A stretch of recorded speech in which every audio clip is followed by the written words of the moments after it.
Bonjour, vous êtes toujours sur Radio Sensation, c'est l'heure du MAG Normandie.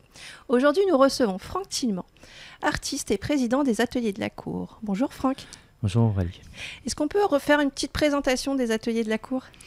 Bah oui, en fait, les Ateliers de la Cour, c'est une association qui regroupe des artistes. Donc on est un collectif de 4 artistes. Avec Monique Borda, Ouais, Samuel Martin, oui, tu les connais tous en fait. Maïlan Oui, et vous. et moi. Voilà. Donc des techniques différentes. Des techniques différentes, une approche complètement différente.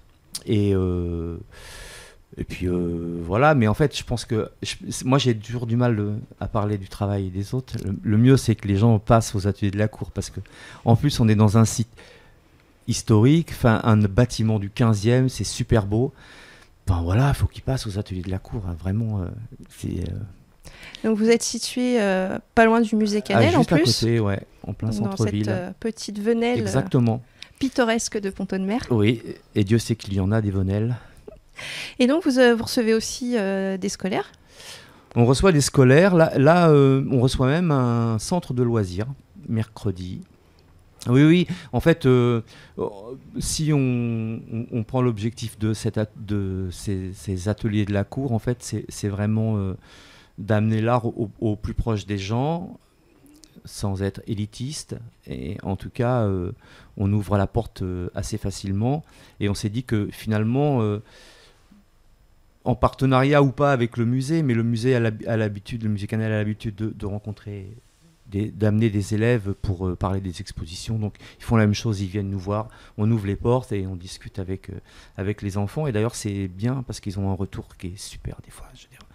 La dernière fois, je sais plus ce qu'on m'a sorti, mais je me suis dit, ah celle-là, je l'avais pas vue comme ça. Il n'y a pas de complaisance, il n'y a rien, tu vois, c'est du tac-tac. J'aime bien. Oui, c'est un peu sans filtre. Ouais, c'est brut. Donc c'est non, mais c'est intéressant et puis en plus ça désacralise complètement l'artiste aussi, quoi. Voilà. Ils viennent nous voir dans l'atelier, il y a des choses qui sont pas terminées, des trucs qu'ils trouvent moches parce que c'est pas fini aussi. Non, mais c'est bien, tu vois, je trouve ça vachement agréable en tout cas. Donc un vrai échange. Un vrai échange, oui. Et donc vous organisez pour la 3e année consécutive, donc ça devient un rendez-vous incontournable, oui. ce 48 heures, 48 euros. Pas le choix, maintenant tu es obligé de passer à 48 heures, 48 euros. Mais en fait, c'est parce que le Père Noël il est généreux. Tu vois, il se dit 48 euros, ça va pour acheter une œuvre originale. C'est génial.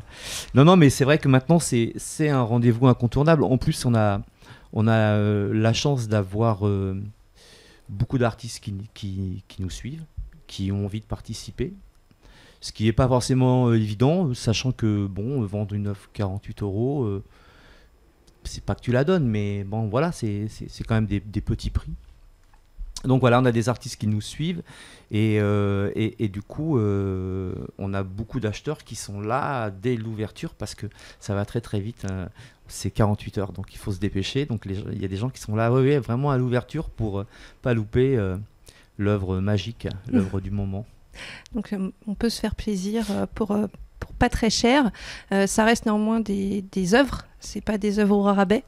Non, mais non, carrément pas. Non, il y a même pour certains, ils travaillent vraiment pour ce projet en fait, puisque je crois que c'est les dimensions, c'est 18-21, je crois, ou non, peut-être pas. 15. 15, ouais. 13-15 15-20. 14-18. Et le numéro complémentaire. En tout cas, c'est petit. Et pour certains, c'est pas habituel. Donc voilà, il y a aussi un effort à faire de ce côté-là. D'ailleurs, on a refusé un artiste. Parce que ses œuvres étaient trop grandes. Voilà, étaient trop grandes, le pauvre. Et on n'avait pas le moyen de le voir, le pauvre. Non, mais après, c'est vrai que c'est pareil pour tout le monde, quoi. Il faut, c'est un exercice, quoi. Il faut se plier à ça. Oui, et parfois qui est peut-être même plus complexe que sur carrément. un grand format. Non, mais carrément. Et il y a des choses tu n'arrives pas à exprimer sur des dimensions comme ça, en fait. Et vous avez de plus en plus d'artistes exposants. Oui. Est-ce que vous êtes fixé une limite ? Est-ce qu'il y a un moment où vous êtes obligé de dire stop ? Ouais, quand il n'y aura plus de place sur le mur. Non, oui. Enfin, j'en sais pas, en fait, si on se fixera des limites. J'en sais rien. Le challenge, peut-être pour nous, c'est de pouvoir réussir à faire une accroche cohérente avec tous ces artistes. S'il y en a encore qui arrivent, je sais pas, on est sur 4 étages. Oui, parce que c'est aussi une difficulté d'arriver à faire un accrochage Ouais. de toutes ces œuvres très différentes, Ouais, puisqu'on ouais. a plein de techniques différentes. On a du dessin, de la peinture, de la céramique, du collage, de la gravure, de l'illustration, de la photographie, de l'art textile. Donc c'est vraiment des médiums très différents. Oui. Donc comment on arrive à avoir quelque chose de cohérent? Alors en fait, bon, moi je dois dire que je suis pas le plus fort dans cet exercice. Souvent c'est Samuel Martin Samuel, si tu m'entends, respect, parce que là il va s'y coller demain, c'est chaud quoi. Non, c'est hyper compliqué, parce qu'il y a évidemment c'est que des petits formats, bon ça on l'a compris, mais il y a aussi les cadres qui sont différents. Il y a du noir et blanc, il y a de la couleur. Il y a du relief. Il y a du relief, il n'y en a pas. Il y a du textile. Et donc, c'est vrai que c'est un peu un casse-tête. Donc, le travail consiste à mettre tout par terre et on assemble comme ça. Voilà, t'en mets un là, un non, lui, il va bien, tac, tac. Parce que le but, c'est de mélanger les œuvres et pas mettre chaque artiste, puisqu'ils amènent à peu près entre 4 et 5 œuvres. Bon, il faut que tout ça soit éparpillé. Et on a aussi des très jeunes artistes. Oui. C'est peut-être même leur première exposition. Oui. Donc Zachary Sanson. Zachary, oui. Après, on a des artistes qu'on a déjà pu retrouver l'année dernière. Des fidèles finalement qui presque ont fait les... Oui, mais il y a beaucoup de fidèles en fait, puisque généralement, on croise les doigts, ça se passe plutôt bien, donc c'est vrai que les gens ont envie de revenir. Je trouve que c'est important, je pense à Zachary, à ces jeunes futurs artistes. Il y a une école d'Angoulême aussi, des jeunes qui sont dans une école d'illustration, je crois, à Angoulême, qui participent. Non, c'est intéressant parce que, en fait, avec le temps, ça c'est quelque chose qu'on a appris. C'est-à-dire que les œuvres, quand elles sortent finalement de l'atelier, de l'endroit où elles ont été créées, on a tout de suite un autre regard, complètement différent. Et je trouve qu'à cet âge-là, en fait, quand on fait une première expo à 15 ans, ça va nourrir ça, en fait. C'est-à-dire le regard des autres, son regard à lui sur ce qu'il produit par rapport à ce que les autres ont produit. Enfin bref, c'est une très belle expérience. Et moi, je considère que c'est indispensable, en fait. Et c'est aussi une richesse d'avoir le retour d'artistes confirmés. Bien sûr. Et puis on est d'accord qu'on est dans quelque chose de bienveillant. Oui, voilà, on est dans quelque chose de bienveillant, donc on accompagne, quoi. C'est assez agréable, en fait.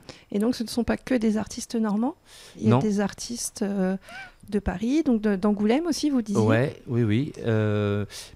Rouennais, on va dire la Normandie, quoi. En fait, les meilleurs ambassadeurs sont finalement les artistes eux-mêmes. Donc si on arrive à se renouveler, si on arrive à avoir des nouveaux artistes à chaque fois, cette année il y en a 7 de plus je crois, par rapport à l'année dernière, c'est aussi parce que ils en parlent entre eux et va voir les ateliers de la cour, c'est sympa. Et vous poursuivez les expositions aussi sur l'année autre? Est-ce qu'on a une nouvelle programmation pour 2020? Oui, il va y avoir des belles surprises, vraiment des choses incroyables. Donc on peut retrouver... on peut retrouver toutes les infos. Sur la page Facebook. Exactement. Les ateliers de la cour. Les ateliers de la cour, oui. Donc elle reprend quand, vous savez, au printemps? Alors, programmation elle reprend à partir de mars. Voilà. Donc avec des surprises. Avec des surprises, oui. De très belles surprises. Vraiment. Mais je vous encourage à aller voir. Ça va être passionnant. Donc les ateliers de la cour, 62 rue de la République à Pont-de-Mer, donc à proximité du musée Canel. 48h, 48 €, c'est ce week-end, les 7 et 8 décembre. Exactement. De 11h à 18h. De 11h à 18h. Pas une minute de plus. Ne soyez pas en retard. Non, il n'y aura pas de rallonge. Donc l'occasion de s'offrir ou d'offrir une œuvre à prix tout petit. Une œuvre originale à petit prix. Merci beaucoup Franck Tillemand d'avoir accepté notre invitation. De rien, plaisir. Retrouvez ce mag en audio et vidéo sur notre site radiosensation.fr.